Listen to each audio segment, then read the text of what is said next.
At least 3 Palestinians have been killed and 35 wounded in another Israeli attack near an aid distribution center in Rafah, southern Gaza. Israeli forces opened fire on starving civilians waiting for food near the site.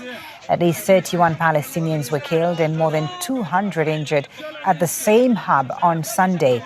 The distribution center is operated by the Gaza Humanitarian Foundation, an organization backed by Israel and the U.S. More than 50 Palestinians have been killed across the Gaza Strip since early on Sunday. Let's get an update from Hind al-Khoudary, who's outside al-Aqsa hospital in Deir, el-Balah, central Gaza. Hind, first of all, what more are you hearing about this latest attack on the food distribution site near Rafah? Well, we know that people were gathering in crowds very early in the morning, and this is what has been happening in the past couple of days. But as this group of people approached a little bit closer to the distribution point, the Israeli forces opened fire on them and started firing live ammunition, killing at least 3 Palestinians and injuring 35 others. Now, we're still seeing Palestinians in crowds very close to the distribution point, waiting for any message, announcement for them to go and to deliver and to receive food aid. But what is very important and what we need to know is Palestinians are very desperate, and the fact that there has been no food distributions is the reason behind why they are putting their lives in risk and being shot at, as they want, all they want is a bag of flour, or all they want is a food parcel to feed their children. We have been collecting testimonies, and they said that they know that they could be shot, they know that they could be injured, but they're also saying that they are going to die from starvation. So they're putting their lives in risk to get any food they could get to feed their families. Now, the civil defense teams also announced and gave us a statement saying that in the past 24 hours, at least 35 Palestinians have been killed in very close to distribution points, and they're saying that there are at least 235 Palestinians who were injured.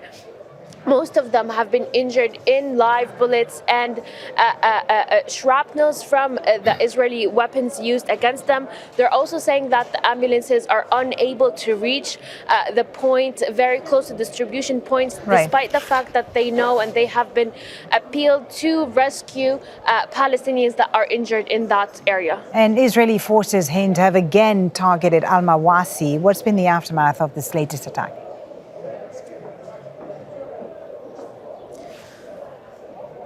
Well, there was a tent that was targeted in Mawasi, Khan Yunis, killing at least 4 Palestinians and injuring dozens of others that were transferred to Nasser hospital, and most of them are also targeted, were affected by the airstrike. Most of them have been affected with very severe burns, and doctors are saying that the burns are not being able to be treated because there's no creams and there's no medical supplies, because we know that nearly 3 months there has been 0 medical supplies entering the Gaza Strip. But also let me remind our viewers that where this place was targeted, Mawasi, Khan Yunis, is a safe humanitarian zone designated by the Israeli forces, and have been calling all the Palestinians in their evacuation orders to move to that areas. Now, there has been also a couple of tents surrounding the tent that was targeted that were affected, where their plastic shades have been burned and are not suitable for sheltering anymore. And we know that there has been no shelter in the Gaza Strip, because also there has been no shelter or any reconstruction material entered to the Gaza Strip. But this was not the only airstrikes. There has been also a couple of airstrikes in Deir el-Balah, where one of the most prominent mosques have been attacked and targeted with 3 very big explosions, and there has been also a couple of targets on Deir el-Balah, and the latest was a house in Deir el-Balah, and 3 Palestinians have been injured and transferred to al-Aqsa hospital. Hind, thank you for the update. That's Hind al-Khoudary reporting there live from central Gaza. Make sure to subscribe to our channel to get the latest news from Al Jazeera.